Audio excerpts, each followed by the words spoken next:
do fato de Jesus Cristo ser Deus. Então, ele trabalha todo o seu evangelho na direção de provar isso. Eu disse aos irmãos que o contexto que ensejou o evangelho de João era um contexto onde algumas heresias estavam sendo disseminadas na igreja. Eu mencionei duas delas. A primeira era uma heresia que encorajava os crentes a supervalorizarem o ministério e a figura de João Batista.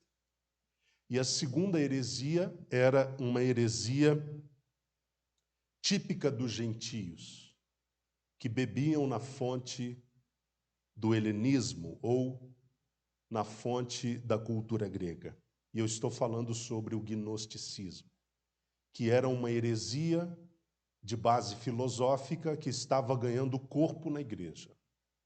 E por isso João procura escrever o seu evangelho direcionado a defender o fato de que Jesus Cristo era Deus e de que ele veio em forma humana e em carne, e não apenas com aparência humana.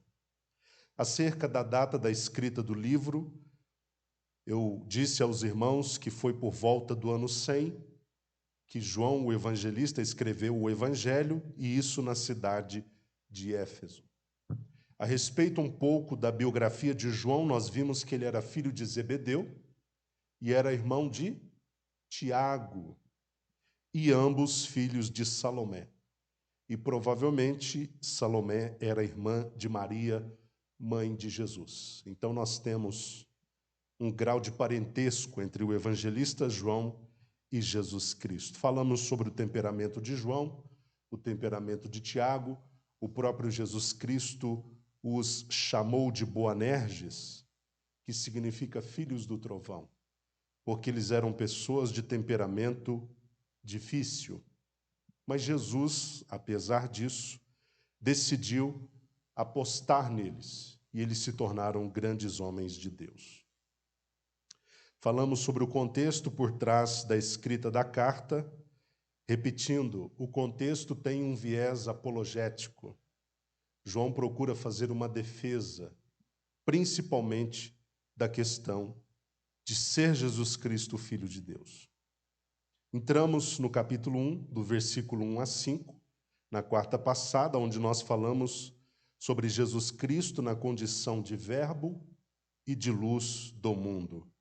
João começa o capítulo 1, verso 1, dizendo que Jesus Cristo, o verbo, o Logos, ele estava no princípio com Deus.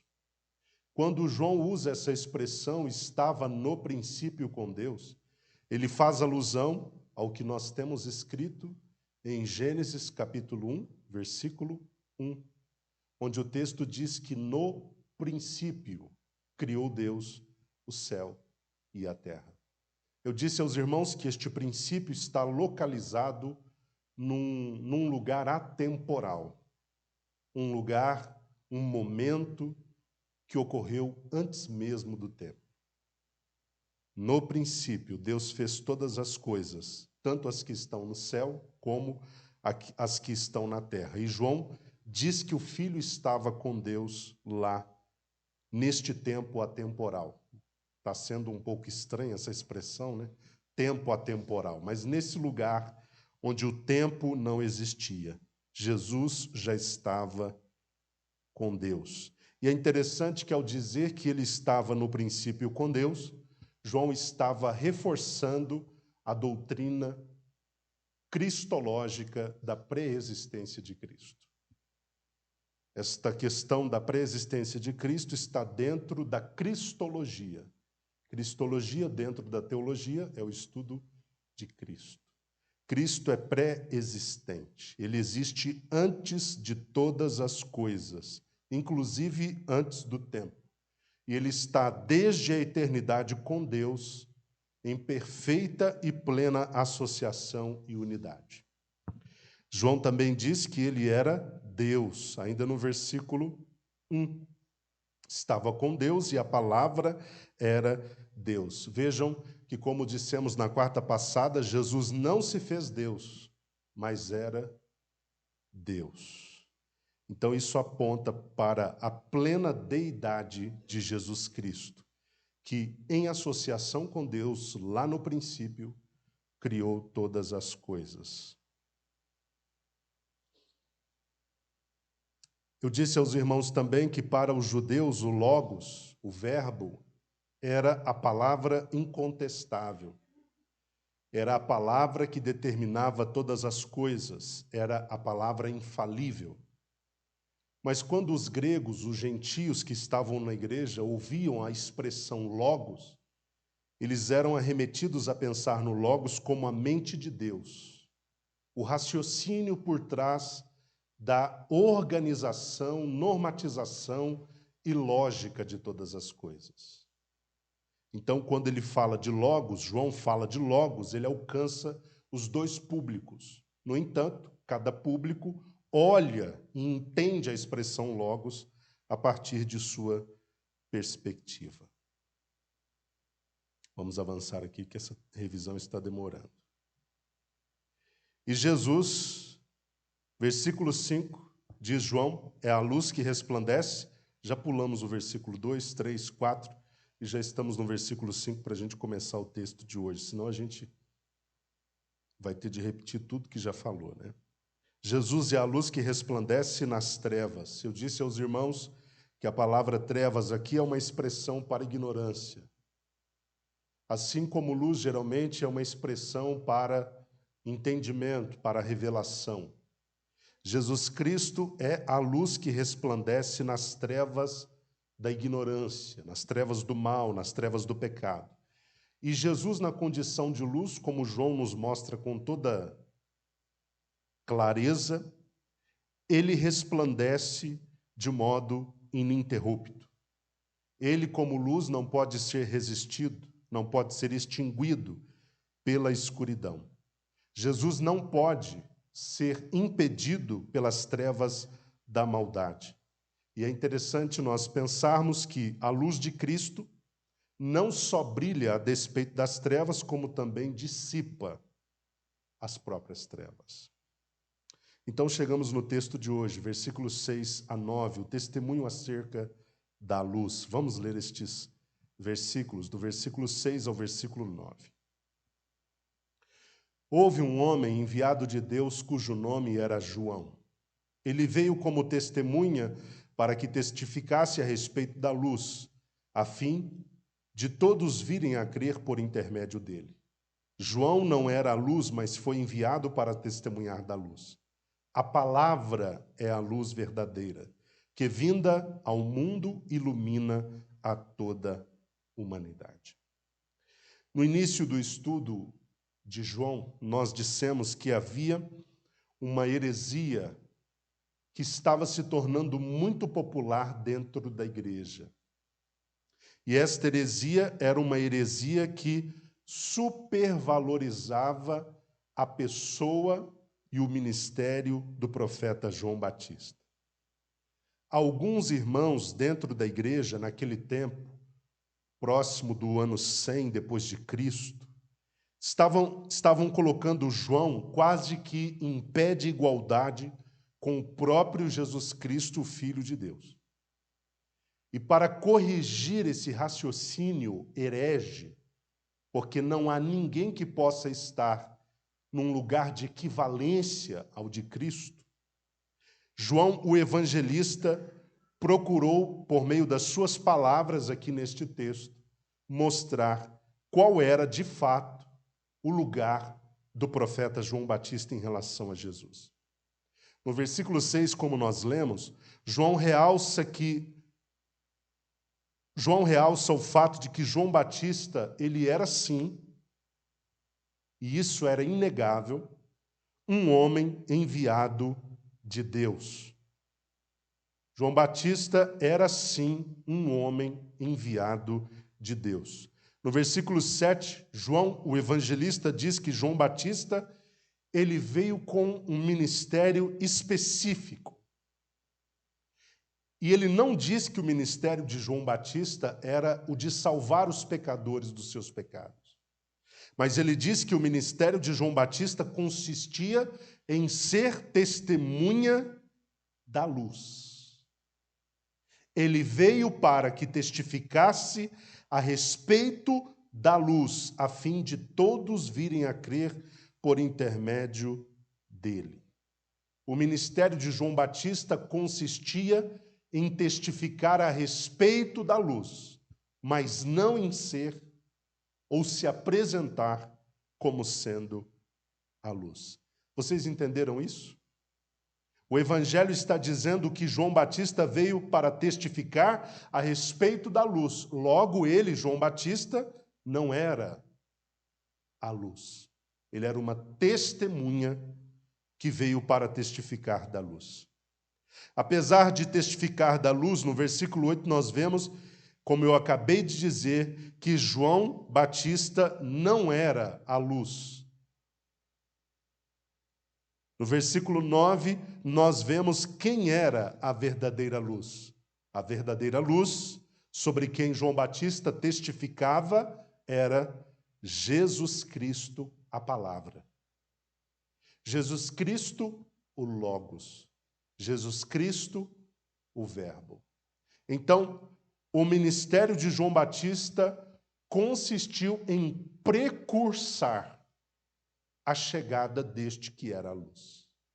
Ele veio para transcorrer no caminho preparatório para a chegada deste que era a luz, Jesus Cristo.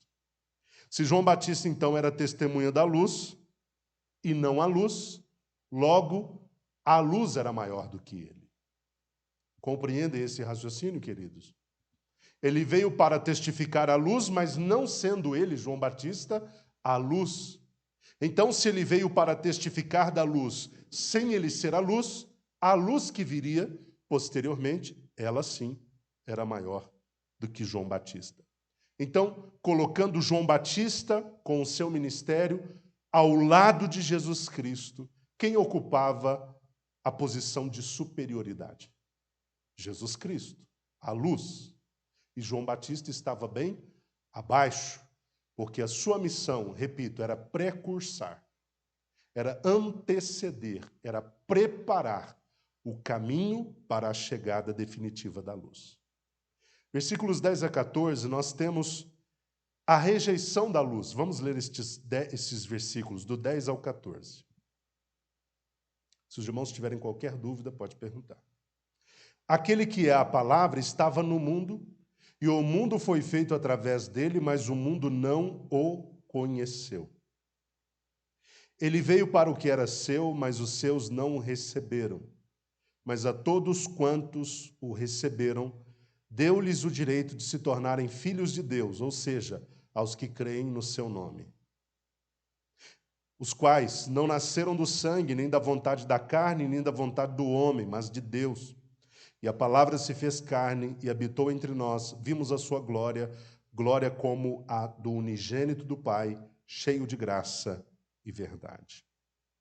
João diz nesse versículo 10, que foi o primeiro que lemos dessa sessão, que apesar do Logos, o verbo, a palavra, estar no mundo e do mundo ter sido criado por ele, o mundo não o conheceu.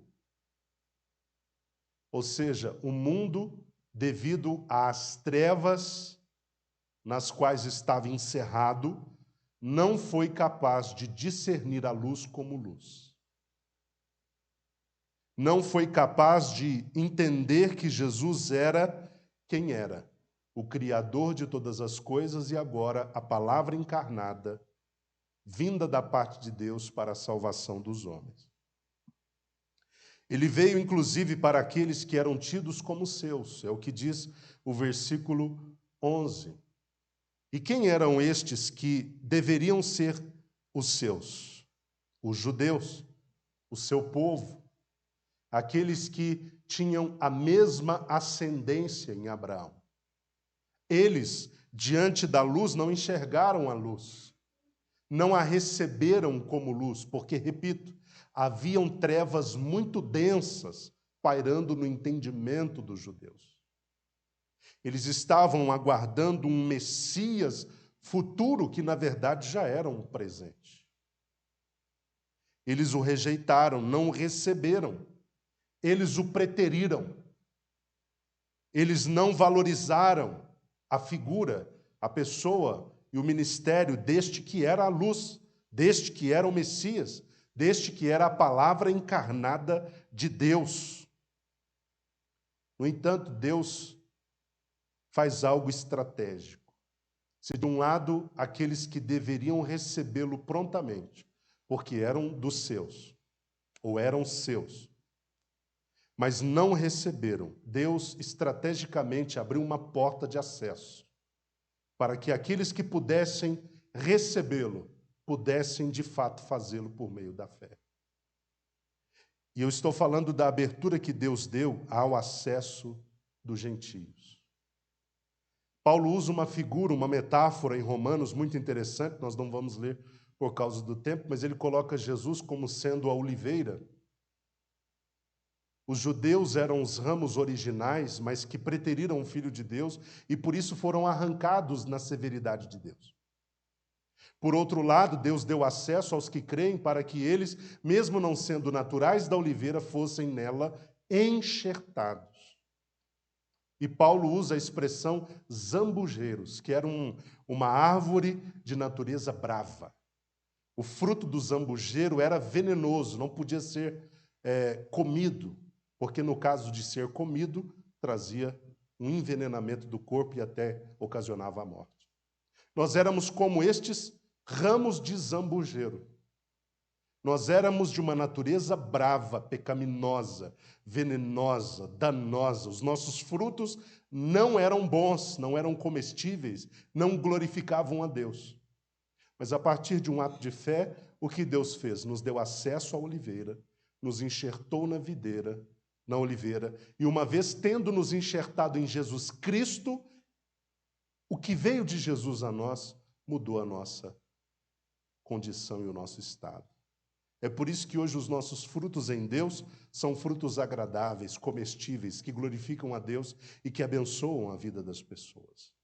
É porque nós fomos tirados de um lugar onde a seiva era péssima e enxertados num lugar onde a seiva é perfeita, é saudável e só produz vida. Todos os que receberam a Jesus e que fizeram diferente dos judeus que o rejeitaram, eles receberam algo que João qualifica como o poder ou o direito de se tornarem filhos de Deus. Isso é extraordinário, irmãos, como por meio da fé aqueles que aceitaram o Filho podem se tornar filhos de Deus também. Eu acho isso extraordinário. A forma como Deus nos deu acesso a esse lugar de filiação, sobre o qual o próprio testemunho do Espírito Santo nos assegura no coração. Ele diz, o mesmo Espírito testifica, Paulo diz, com o nosso Espírito, que hoje nós somos filhos de Deus. Tivemos acesso a um lugar de filiação. E como se não bastasse, por meio do seu Espírito, Deus nos dá testemunho que de fato agora somos seus filhos. Mas como? Essa é uma pergunta que flui naturalmente do texto. Mas como os que creem podem se tornar filhos de Deus?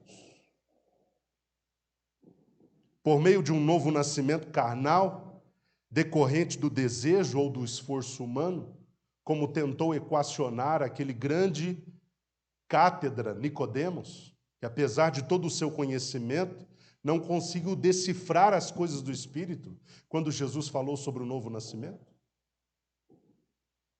Será que é assim mesmo? Nós nos tornamos filhos de Deus, nascendo de novo, de modo natural e a partir do desejo e do esforço humano? É claro que não. João diz isso com toda clareza. É claro que não. Nós não nos tornamos filhos de Deus nem de forma natural e nem em decorrência do desejo ou do esforço carnal ou humano. Os que creem no Filho de Deus é que se tornam filhos de Deus por meio da obra e da vontade exclusiva de Deus. O versículo 13 diz, os quais não nasceram do sangue. Então não trata-se de um nascimento natural. Não foi por meio desse tipo de nascimento natural que nos tornamos filhos de Deus. Também não foi, ainda versículo 13, pela vontade da carne, ou seja, não depende do desejo humano. Mas isso veio como algo que partiu da vontade de Deus. Então, aqueles que se tornam filhos de Deus, se tornam filhos de Deus por causa da vontade de Deus. Deus proveu, porque Deus é a fonte da filiação. Deus proveu a todos os que creem um nascimento de qualidade espiritual. Um nascimento de qualidade espiritual e que independe da carne. Quando a gente chega lá no capítulo 4, nós vamos ver esse capítulo mais adiante, daqui a algumas quartas-feiras, Jesus, conversando com Nicodemos, vai tratar desse assunto com maiores detalhes, mostrando que há no novo nascimento uma obra sobrenatural do Espírito Santo no homem. E que é a partir desta obra sobrenatural que aquele homem que creu passa a ser filho de Deus, nascido de novo, nova criatura. Os que se tornam filhos de Deus por receberem Jesus, automaticamente passam a crer, ou melhor, demonstram crer que esse Jesus é a palavra, que esse Jesus é o Logos que veio em carne para habitar entre os homens. Interessante como João escreve sobre isso no versículo 14. Ele diz que, e a palavra se fez carne. Esta é uma outra doutrina que não pode ser questionada dentro da cristologia. A doutrina da encarnação de Cristo. Porque qualquer crente que duvida que Jesus veio em carne, precisa reaprender a verdade da palavra de Deus e do Evangelho. Porque a reencarnação de Jesus é um fundamento básico, que se for removido, vai trazer problemas no entendimento de Cristo, sobre quem é Cristo, sobre sua obra. Ele veio em carne, se fez carne. Significa que ele se tornou homem de modo voluntário, intencional. Filipenses, quando Paulo escreve essa carta, no capítulo 2, os irmãos conhecem muito bem esse texto, diz que ele sendo Deus, Jesus sendo Deus, não teve por usurpação o ser igual a Deus, mas a si mesmo se esvaziou. A palavra grega é kenosis. A si mesmo se esvaziou, tornando-se servo, semelhante aos homens. A encarnação foi uma obra intencional. Ele se fez carne para habitar entre nós. Pode falar, querido. Dupla natureza. Exato. E essa questão que envolve a dupla natureza de Cristo é uma questão muito complexa, muito delicada. Entender como elas coexistiam, né?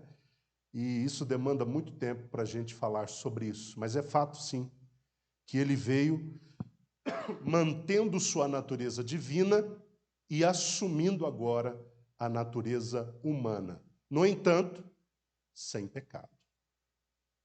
Por que o nascimento de Jesus Cristo, sua concepção, melhor dizendo, ela foi sobrenatural e exigiu uma ação do Espírito Santo? É porque se Jesus fosse concebido como todos os homens o são, concebidos de forma natural, ele naturalmente herdaria a natureza pecaminosa. Porque a natureza pecaminosa que eu detenho, herdei dos meus pais. Como você herdou dos seus pais. Como todos os que nos antecederam, herdaram dos nossos pais. Como todos os que virão daqui em diante, herdarão de nós. Não é o que diz o Salmo 139? Que em pecado me concebeu minha mãe? Porque esse DNA corrompido já vem por meio da fusão carnal entre o homem e a mulher. Se Jesus viesse desta forma natural, herdaria a natureza pecaminosa. mas foi sobrenaturalmente colocado no ventre de Maria justamente para estar ileso aos efeitos dessa natureza. Então ele nasceu sem pecado, nasceu perfeito, perfeitamente Deus, mas perfeitamente homem. Algo que o gnosticismo alegava e que estava ganhando corpo no meio dos crentes daquela igreja do primeiro século, era que Jesus não veio em carne, efetivamente falando. Ele veio como uma aparência humana. Mas repito o que eu disse na quarta passada. Como um fantasma, porque essa era a ideia por trás dessa alegação. Jesus era um aspecto, ele era uma aparência, ele não era um ser humano tocável, concreto. Como um espírito sangra? Como um espírito pode ter a sua mão furada? Como um espírito pode ser tocado pelas pessoas? Como um espírito pode ser visto depois da ressurreição por mais de 500 irmãos? É absurdo pensar nisso. Então Jesus veio de fato em carne. Jesus podia ser tocado então, Felipe? Sim, podia ser tocado. Você podia chegar próximo a Jesus e sentir o cheiro da sua pele? Sim, podia. Você poderia sentir a presença dele como a de uma pessoa comum? Sim, como a de uma pessoa comum. Porque Jesus era 100% homem. Quando Jesus caminhou sobre as águas, não era um fantasma caminhando sobre as águas, não. Apesar dos discípulos terem concluído que tratava-se de um fantasma, não era um fantasma. O próprio Pedro pôde atestar isso. Foi ao encontro de Jesus, quando titubeou na fé e começou a afundar. Não foi um fantasma que o ajudou. Foi as mãos repletas de carne e osso de Jesus que o pegaram pelas mãos e o colocou de novo acima das águas e depois dentro do barco. Então Jesus Cristo, sim, era 100% homem, 100% Deus. Andando sobre as águas, 100% homem, 100% Deus. Chorando, 100% homem, 100% Deus. Curando, libertando, ensinando, acompanhando, 100% homem, 100% Deus. Ainda no versículo 14, algo que me chama a atenção é essa expressão habitou entre nós, que é uma expressão para a encarnação. No grego, essa expressão ela tem a ideia de tabernacular. Os irmãos sabem que o tabernáculo no Antigo Testamento ele era uma tenda móvel. A cada deslocamento do povo de Deus, deserto afora, no período da peregrinação, o tabernáculo era desmontado e deslocado junto, e depois montado novamente. E os irmãos sabem que haviam as famílias que Deus determinou que deveriam cuidar desse transporte.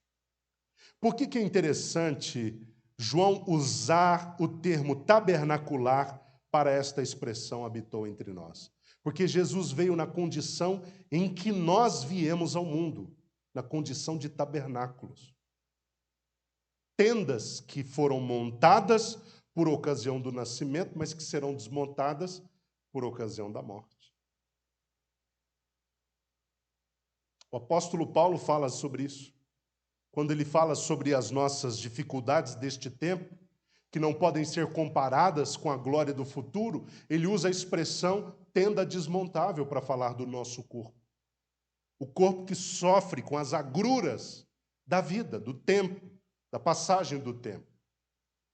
Então, Jesus Cristo ele veio como uma tenda, foi montado entre nós, foi desmontado entre nós quando morreu, e voltou em glória depois da ressurreição para voltar para Deus. Outra coisa que nós devemos olhar para o versículo 14 e ter atenção é a expressão unigênito do Pai. Muito cuidado, porque houve nos primeiros séculos da igreja, nos 3 primeiros séculos, uma heresia criada por um homem chamado Ário, que dizia que Jesus Cristo não era Deus, mas ele era o primeiro criado de Deus. Algo que caminhava na direção da filosofia gnóstica, que dizia que a criação de todas as coisas foi realizada por uma das emanações de Deus. A propósito, a emanação mais relutante e hostil a Deus é que criou todas as coisas. Essa filosofia de Ário era muito perigosa, porque ela colocava Jesus num lugar em que ele não era 100% Deus, mas uma criação de Deus. E ele se apegou a esse termo, unigênito, do Pai, para dizer que Deus o havia criado. Nós não vamos discorrer com o tempo sobre isso, porque não é o propósito. Mas eu posso dizer aos irmãos que a ideia de unigênito do Pai não é a ideia de alguém que foi o primeiro criado. Não é alguém que é o primeiro da espécie. Mas a palavra monogenês, que é a palavra que traduz-se como unigênito, é uma palavra que coloca Jesus como o único da classe. Ok? O único da classe. Jesus não foi o primeiro criado. Ele não é o primeiro tipo. Ele é o único tipo. Ele é o primeiro e único da classe. Jesus Cristo não é criação de Deus, porque Jesus Cristo é Deus, como Deus Pai é Deus. Existe na Trindade uma relação de inferioridade em termos de pessoas? Em termos de pessoas, não, mas em termos de papéis, sim, mas não de pessoas. Essa relação de inferioridade em termos de papéis, onde o Pai está acima do Filho, o Filho abaixo do Pai e acima do Espírito Santo, essa relação é apenas a título de papéis e não de essência, porque essencialmente Deus Pai, Filho e Espírito Santo são Deus igualmente. Mas essa relação de subordinação, ela existe apenas em termos de papéis. Isso é chamado de economia da Trindade, dentro do estudo da Trindade. Vamos para o versículo 15 até o 28, meus irmãos. O testemunho de João Batista. Agora, o evangelista João vai nos mostrar o que o próprio João Batista disse a respeito de Jesus. Jesus, a luz rejeitada. Jesus, a luz que ele, João Batista, veio precursar. Agora ele vai dar testemunho, um testemunho pessoal dessa luz, desse Jesus.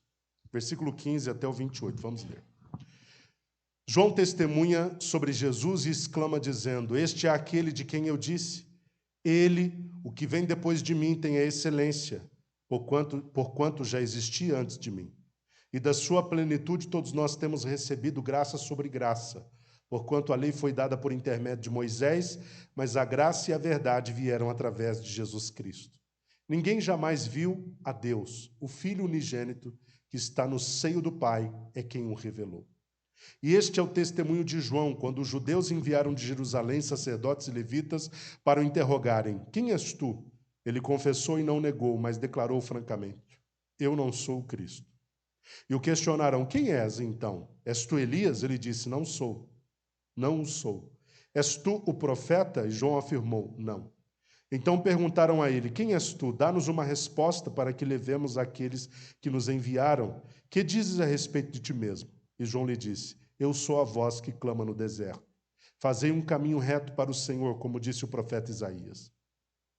Ora, os que haviam sido enviados faziam parte dos fariseus. E perguntaram-lhe ainda: Então, por que batizas se não és o Cristo, nem Elias, nem o profeta? João respondeu-lhes dizendo: Eu batizo com água, mas no meio de vós já está quem vós não conheceis. Ele é aquele que vem depois de mim, cujas correias das sandálias não sou digno de desamarrar. Essas coisas aconteceram em Betânia, do outro lado do Jordão, onde João estava batizando. Queridos, o evangelista João, ele retorna aqui no versículo 15 para aquela questão envolvendo o testemunho de João Batista. Os irmãos, com base naquilo que nós já vimos, já estudamos, e também com base naquilo que você conhece dos evangelhos, hão de concordar comigo que João Batista, ele sempre procurava apontar para a iminente chegada daquele que já era antes dele. Seria por meio deste, ou seja, por meio de Jesus Cristo, que todos receberiam graça acumulada. Graça sobre graça. Graça abundante. Ele, Jesus, para quem João Batista apontava, seria o promotor tanto da graça, como diz os versículos 16 e 17, como também da verdade. Ele promoveria a graça e a verdade. haveria plenitude de graça e também verdade, através de Jesus Cristo. É isso que o evangelista nos mostra. Mais do que isso, João Batista também anunciava que Jesus faria algo que só ele poderia fazer. Versículo 18. Ele nos revelaria o Pai. Ninguém jamais viu a Deus. O Filho unigênito que está no seio do Pai é quem o revelou. E por que Jesus Cristo foi capaz de revelar o Pai? Não só pelo fato de conhecê-lo, não só pelo fato de estar em unidade com Ele, mas pelo fato de ser idêntico a Ele em termos de essência e natureza. Quem olhava para Jesus, olhava para o próprio Deus. Eu mencionei já aqui em outra ocasião o momento em que Filipe chegou para Jesus e disse: Senhor, mostra-nos o Pai e isso nos basta.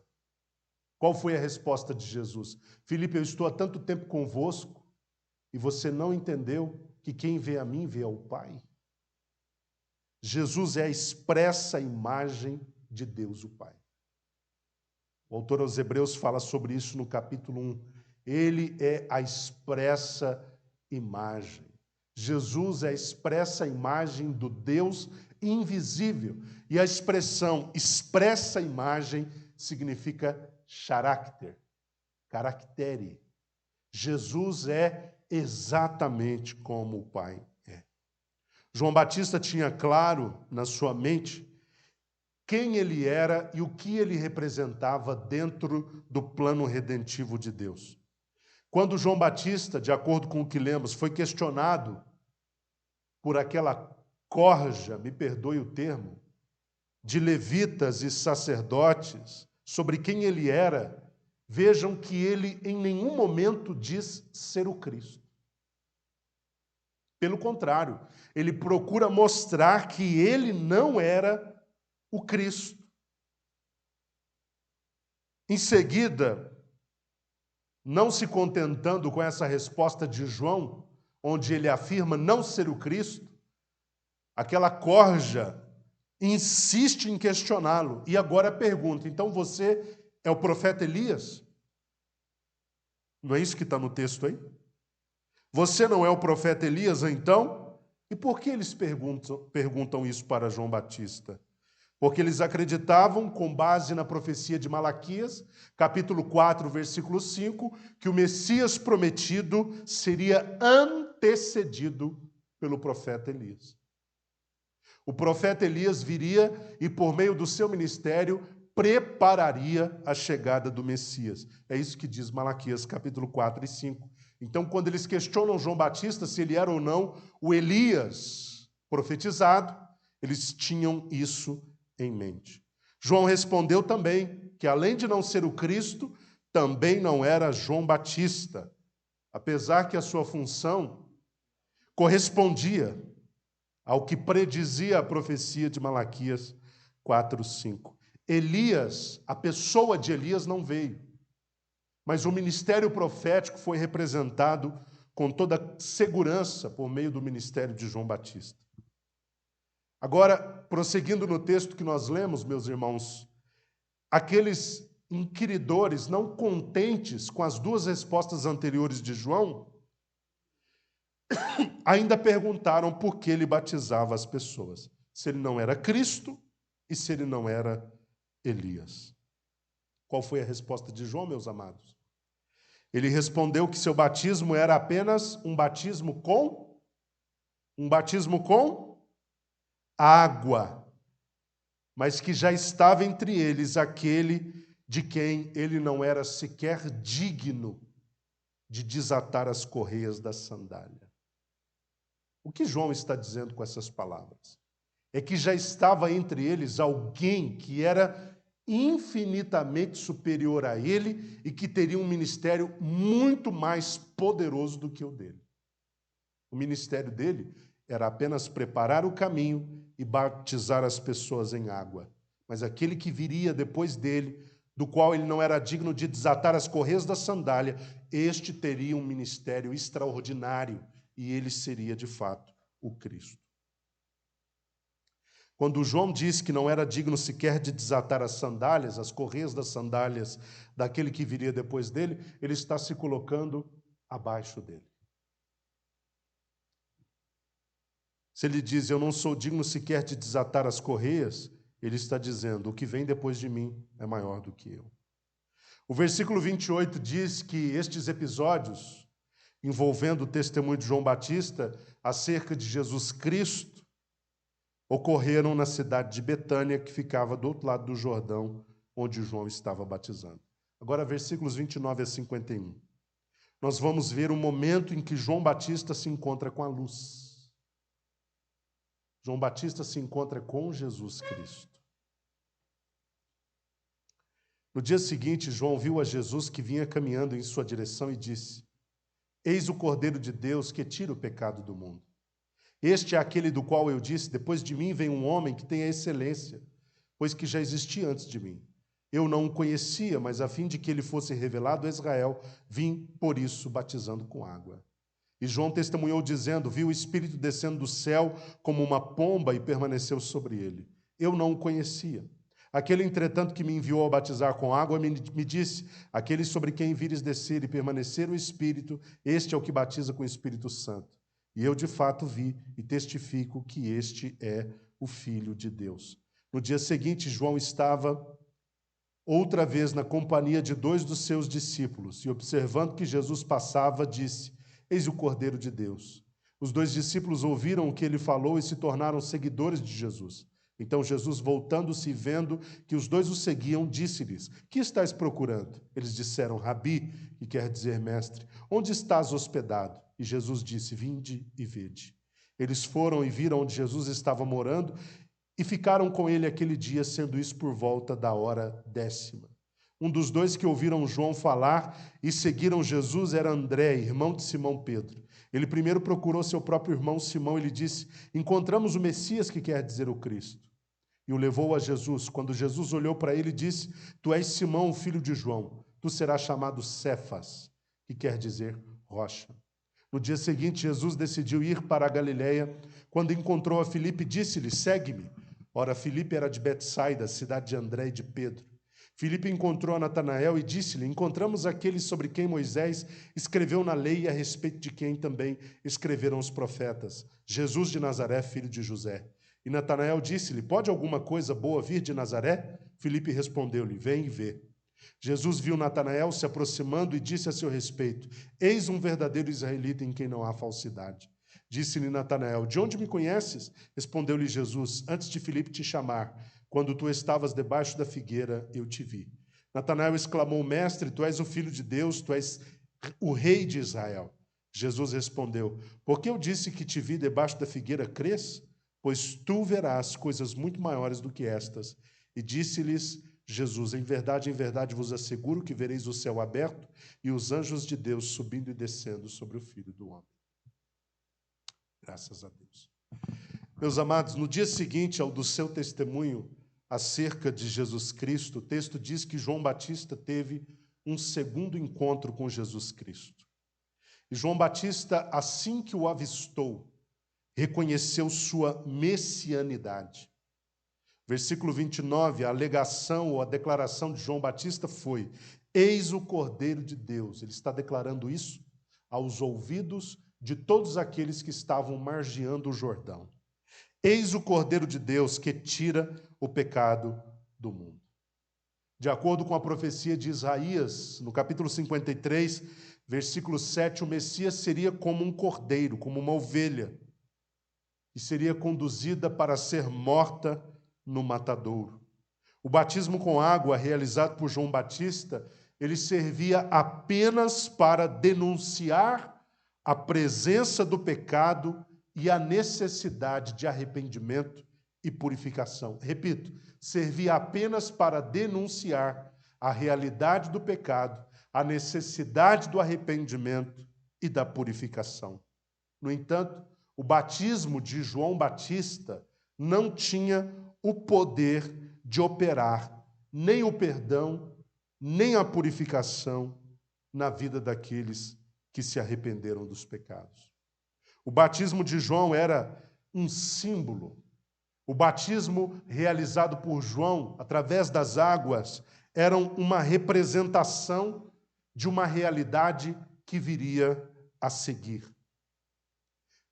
A obra do perdão e da purificação dos pecados dos arrependidos, ela só seria possível com a chegada da luz, com a chegada do Logos, com a chegada daquele que era a palavra encarnada, ou seja, a purificação e perdão dos pecados daqueles que se arrependeram só poderia ser operada por meio de Jesus Cristo. Quando João o vê se aproximando, mesmo não tendo trocado nenhuma palavra com o Filho de Deus, mesmo não trocando nenhuma palavra com Jesus, imediatamente ele o reconheceu como o Cordeiro de Deus, que havia sido finalmente enviado por Deus para tirar os pecados do mundo. Interessante que um dos significados da palavra tirar no grego é tomar sobre si e carregar. Essa é a ideia. Tirar significa tomar sobre si e carregar. E não foi exatamente isso que Cristo fez na condição de Cordeiro de Deus, que tira o pecado do mundo? Ele não carregou sobre si os pecados de todo o mundo, ele não tomou sobre si os pecados de todo o mundo e não os carregou na cruz? Voltando à questão da declaração de João Batista, observe que ao declarar quem Jesus era, João Batista não diz que ele era um Cordeiro de Deus, mas diz que ele era o Cordeiro de Deus. Os cordeiros mortos no Antigo Testamento, os irmãos são estudiosos da Bíblia, sabem disso, não foram capazes de redimir o homem dos seus pecados. Os cordeiros mortos em sacrifício na antiga aliança não foram capazes de aperfeiçoar os ofertantes.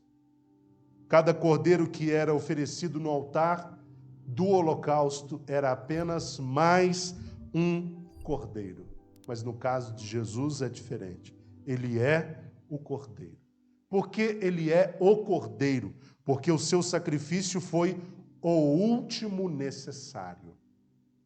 O seu sacrifício é perfeito e foi por meio desta obra perfeita, desta obra sacrificial perfeita, que ele descartou a necessidade de que viessem outros para morrerem e a partir daí tentarem redimir o homem do seu pecado e da sua condenação.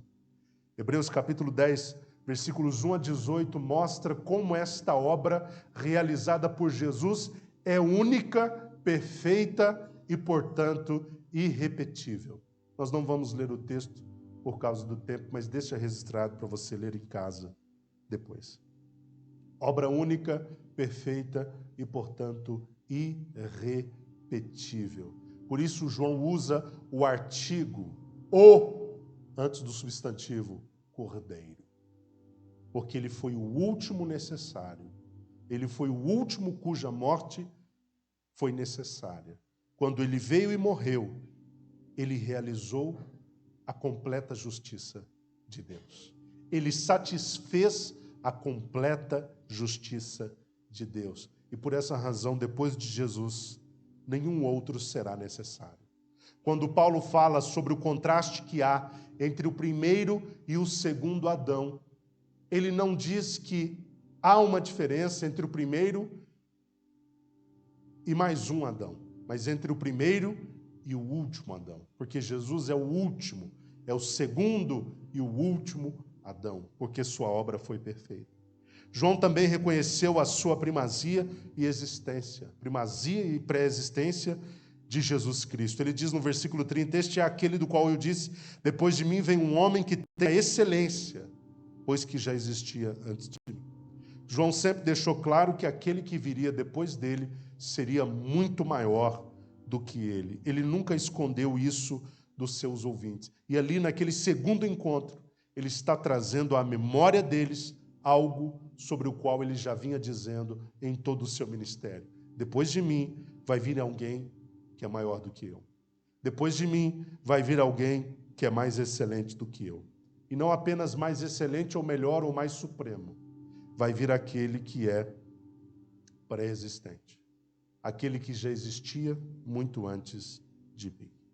O papel de João Batista não era ser luz, mas apontar para a luz, como nós vimos hoje. O seu papel era de ser o precursor da luz, como nós vimos hoje. Seu ministério era preparar, anteceder a chegada do Senhor.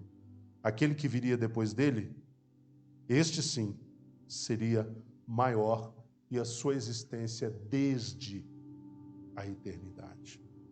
João Batista, no versículo 31, também reconheceu que ele, João Batista, era apenas o precursor. Eu não o conhecia, mas a fim de que ele fosse revelado a Israel, vim, por isso, batizando em água. João Batista era primo de Jesus, nós já estudamos isso daqui. Ele era filho de quem? Qual o nome da mãe de João Batista? Isabel. Então, João Batista era o quê de Jesus? Primo. Então, por que razão João Batista está dizendo que não o conhecia? Como um primo não conhece o outro? Como eles não se conheciam? E para responder essa pergunta, a gente precisa entender em que sentido João Batista não conhecia Jesus. João Batista não está dizendo que não o conhecia de nunca tê-lo visto. João Batista também não quer insinuar que não havia tido um relacionamento, uma convivência prévia entre os dois, porque é natural que os primos convivam uns com os outros, ao longo da infância, pelo menos. Que eles se encontrem nas férias, que eles visitem as casas uns dos outros e que eles tenham um contato direto uns com os outros. Então, não é nesse sentido que João Batista não conhecia Jesus. Então, em que sentido João Batista não conhecia Jesus? Quando ele diz que não o conhecia, ele está alegando, declarando, reconhecendo que até aquele momento o seu entendimento ainda não havia sido aberto para conhecer quem de fato Jesus Cristo era. Jesus não era só alguém que nasceu em Belém, cresceu em Nazaré. Jesus não era só o seu primo, filho da sua mãe Isabel. Jesus não era só filho dos tios José e Maria.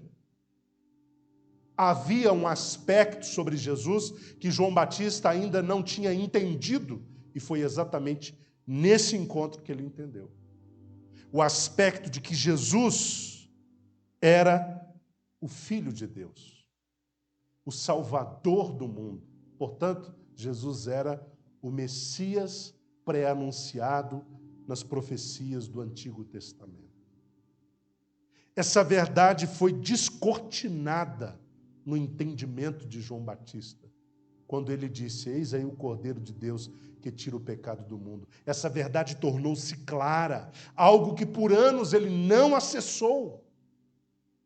Eu disse na quarta-feira passada que se tem uma oração que nós precisamos fazer, é: Deus, abra o nosso entendimento, porque quando o nosso entendimento não está aberto, a verdade pode estar nua diante dos nossos olhos, que a gente não enxerga. Mas quando o entendimento é desanuviado, quando as trevas da ignorância elas são afastadas pelo nosso Deus por meio da ação do Espírito Santo, então a gente começa a enxergar verdades que sempre estiveram junto de nós, mas que nunca acessamos por questão de ignorância. João Batista conviveu com Jesus, cresceu com Jesus, é provável que isso tenha acontecido, eles tinham acesso um ao outro, mas João Batista não havia até então entendido que ele tinha próximo dele alguém que era mais do que o seu primo. Era o seu Salvador, o seu Messias, o próprio Deus encarnado. Então ele reconhece que a sua missão era apenas preparar o caminho batizando com água até que este Cordeiro de Deus fosse revelado. E ali ele estava sendo revelado. João reconheceu também que Jesus era aquele que viria para batizar com o Espírito Santo. Versículos 32 e 33. Viu o Espírito descendo do céu como uma pomba e permaneceu sobre ele. Eu não o conhecia.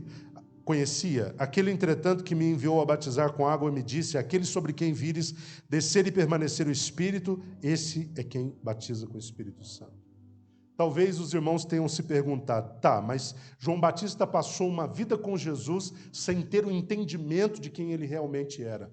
Qual foi a virada de chave para que João Batista tivesse essa compreensão? Esse texto que lemos acabou de nos responder. Deus o havia dito, Deus que havia chamado João Batista o havia dito, que haveria um sinal sobre aquele que batizaria com o Espírito Santo. E qual seria o sinal? A descida e a permanência do Espírito Santo. Este era o sinal. Então, naquele encontro, ele viu o Espírito Santo na forma corpórea de uma pomba, vindo, descendo sobre Jesus e permanecendo. Quando isso aconteceu, João Batista entendeu: este é o Messias. Este é o Filho de Deus. Este é o Cordeiro de Deus que tira o pecado do mundo. Esse é o Salvador de todos os homens, porque Deus havia lhe antecipado que haveria um sinal. O sinal seria a vinda do Espírito e a permanência do Espírito sobre Jesus. E se Jesus era aquele que batizaria com o Espírito Santo, portanto, ele era o Messias. Então, o entendimento foi aberto quando o sinal foi colocado sobre Jesus. Ele reconheceu que Jesus era Filho de Deus, versículo 34. Eu de fato vi e testifico, este é. João não diz, este pode ser, esse talvez seja. Ele diz, este é o Filho de Deus. Para o judeu, dizer que alguém era filho de Deus equivalia a dizer que este era igual a Deus. Quando a gente lê, por exemplo, o episódio lá de João 10, versículo 36, a gente consegue entender isso. Era muito sério dizer que era filho de Deus, Jesus dizer que era filho de Deus. Ao dizer que era filho de Deus, estava se igualando a Deus, e os judeus enxergavam isso como uma grande blasfêmia. Vamos avançar para terminar, queridos. Peço só mais um pouquinho de paciência para não ficar próximo do término sem terminar. João teve um terceiro encontro, pelo que nos parece, consecutivo com Jesus Cristo, versículo 35. Só que este encontro agora se deu na companhia de 2 discípulos de João. Esses 2 discípulos ouviram João Batista reafirmando no versículo 36 que aquele Jesus que agora foi avistado novamente, no terceiro dia consecutivo, pelo que nos parece, era o Cordeiro de Deus. Por que João faz essa reafirmação de algo que ele já havia dito lá no versículo 29? Porque o seu intuito era fazer com que os seus discípulos se tornassem discípulos de Jesus. Era convencê-los de que melhor do que segui-lo estava o seguir a Jesus Cristo. Porque ele, João, era testemunha da luz, mas Jesus era a luz. Melhor seguir uma testemunha da luz ou a luz? A luz. É por isso que ele tenta, por meio desse argumento, eis o Cordeiro de Deus, convencer os seus 2 discípulos a se tornarem seguidores de Jesus Cristo. E deu certo. Quando os discípulos de João ouviram essa verdade, eles também, versículo 37 nos mostra isso, se tornaram discípulos de Jesus. Ao perceber que os 2 discípulos de João estavam lhe seguindo, Jesus fez uma pergunta. Qual foi a pergunta? O que vocês querem? O que vocês estão fazendo atrás de mim? E eles responderam, olha, onde é que o senhor está hospedado? Porque, pelo que nos parece, eles queriam permanecer um pouco mais na companhia daquele de quem haviam acabado de se tornar seguidores. Jesus então foi, mostrou o lugar onde ele estava hospedado, que na verdade era o lugar onde ele estava morando, e como já era uma certa hora do dia, Jesus os convidou a ficarem com ele, e eles ficaram com Jesus. Olha que privilégio o de receber esse convite.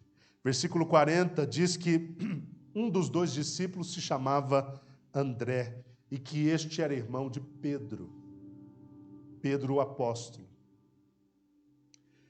O outro discípulo, porque eram quantos discípulos os de João, que passaram a ser seguidores de Jesus? 2. André era um deles, mas qual era o nome do segundo? A Bíblia não menciona, mas acredita-se que o segundo seja o próprio evangelista João. Por questão de modéstia, não quis se mencionar no texto. André ficou tão empolgado por ter encontrado o Messias, o Cristo, que ele foi até Pedro, seu irmão, para dar-lhe a notícia. Em seguida, o que André fez? Olha, vamos lá conhecê-lo. Quando chegou diante de Jesus, a primeira coisa que Jesus fez foi dizer o seguinte: você se chama Simão Pedro, que traduzido quer dizer pedra, pedrinha. Mas a partir de agora você se chamará Cefas, que significa rocha. No dia seguinte, Jesus toma a decisão de partir para a Galileia, que foi o lugar onde, segundo Mateus, o evangelista, disse que ele começou o seu ministério de curas e milagres. E no caminho, em direção à Galileia, Jesus se encontra com uma outra pessoa, que foi Filipe, que era da mesma cidade de André e Pedro. Filipe, assim como André, melhor dizendo, ele ficou tão extasiado com o fato de ter conhecido Jesus, que ele não se conteve em dar esta mesma boa notícia para alguém. Assim como André se apressou a dar a boa nova ao seu irmão Pedro, Filipe se apressou a dar a boa nova a um outro amigo. E qual era o nome dele? Natanael. Ele foi até Natanael para dizer o seguinte, que ele havia conhecido o Cristo. Qual Cristo? Aquele predito na lei e nos profetas, versículo 45.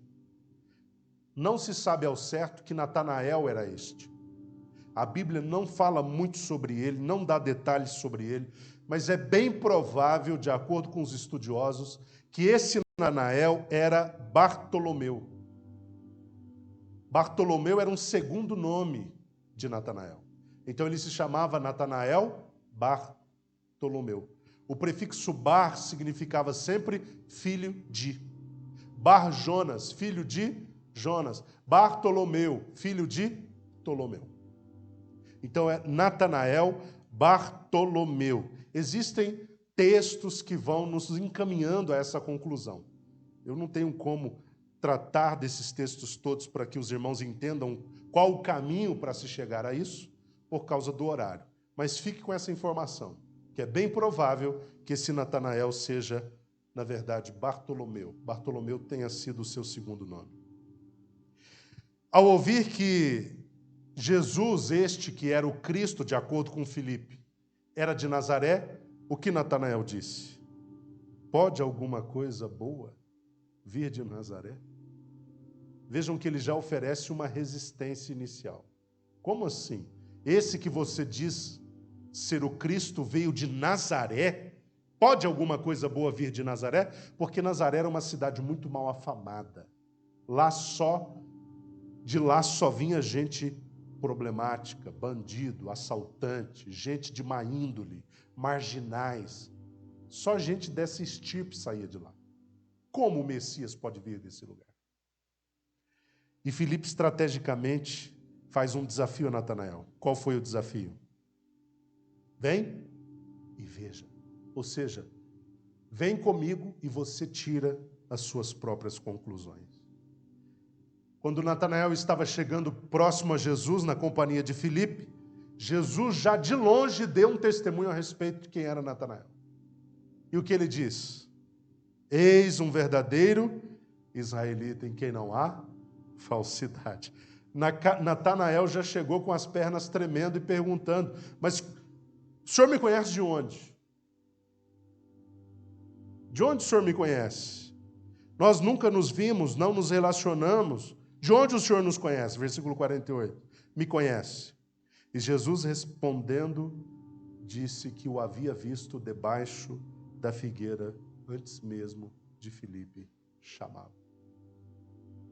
Natanael ficou atônito, perplexo, sem palavras. Como assim? Me chama pelo nome e me diz o que eu estava fazendo antes de ser chamado para encontrá-lo. Que conhecimento sobrenatural é este? Que onisciência é essa? Oni é tudo, ciência é conhecimento. Que conhecimento de tudo é esse que esse homem acabou de me apresentar aqui? E ele ficou tão perplexo, irmãos, que ele imediatamente reconheceu que Jesus Cristo era o Filho de Deus. Quem poderia ter um conhecimento antecipado tão grande quanto esse, se não fosse o Filho de Deus? Quem, além do Filho de Deus, teria essa informação, sem que essa informação tivesse lhe sido repassada? E ele reconhece uma segunda coisa: ele não é só Filho de Deus, ele é Rei de Israel. E Jesus assegurou no versículo 50 que se Natanael se surpreendeu por ter visto aquilo, ele veria coisas muito maiores do que aquelas. Isso porque o ministério de Jesus estava apenas no início. E finalmente, versículo 51, para encerrarmos, meus queridos.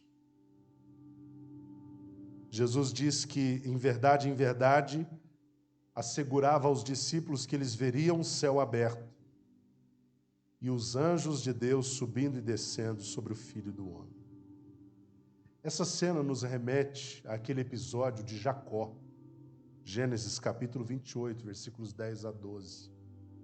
Os irmãos já devem ter lido esse texto. Jacó estava em trânsito de uma cidade para outra. Ele parou para pernoitar num determinado lugar do caminho. Colocou uma pedra como travesseiro. Tinha que estar muito cansado para conseguir dormir com a cabeça num travesseiro de pedra. Mas ele estava, é claro, depois de andar um dia todo. E ele teve um sonho, uma visão em que havia uma escada que alcançava os céus. E por essa escada havia um trânsito intenso de anjos que subiam e desciam. Quando Jesus traz essa palavra do versículo 51, é provável que ele tenha recorrido a esse episódio de Jacó para aplicá-lo ali no contexto dos discípulos. O que isso pode significar? Pode significar muitas coisas, dentre elas a de que os céus, a partir dali, a partir da sua manifestação, a partir da manifestação de Cristo, estariam abertos sobre aqueles que crescem, os discípulos. E que haveria uma concessão de revelação cada vez mais superior sobre eles, acerca de quem era o Filho de Deus, o Logos, a luz. Haveria uma liberação extraordinária de revelação vindas de Deus sobre o seu povo a partir da manifestação do Filho. Porque céus abertos também traz essa conotação, a de que Deus está liberando a partir dali um volume de revelação superior a todo o volume anterior que havia sido já liberado. Jesus Cristo era a manifestação da maior de todas as revelações de Deus. Os céus se abriram sobre a terra. Na pessoa do Filho, Deus se revelaria como nunca antes havia se revelado. E também isso pode significar que Jesus Cristo estava sendo estabelecido ali como ponto de contato entre Deus e os homens. Ele estava sendo ali colocado como um mediador que faz a mediação entre quem está nos céus e os que estão na terra. Ou seja, ele é posto como mediador entre Deus e os homens. É isso que Paulo diz lá na epístola a Timóteo. Porque há um só Deus e um só mediador entre Deus e os homens, a saber, Jesus Cristo, o homem. Ele seria o elo, a ponte de ligação, o meio pelo qual haveria o estabelecimento de uma obra de reconciliação entre céus e terra, entre Deus e homens. Entendido, queridos? Nós vamos parar por aqui. Não vai dar tempo de a gente começar o capítulo 2. Semana que vem nós vamos estudar o capítulo 2, que e já começa com o primeiro milagre realizado por Jesus. E esse milagre se deu em Caná da Galileia. E não sem propósito, o primeiro milagre de Jesus foi operado num casamento. Na quarta-feira que vem estaremos aqui para dar andamento. Que Deus abençoe cada um dos irmãos de forma extraordinária em nome de Jesus.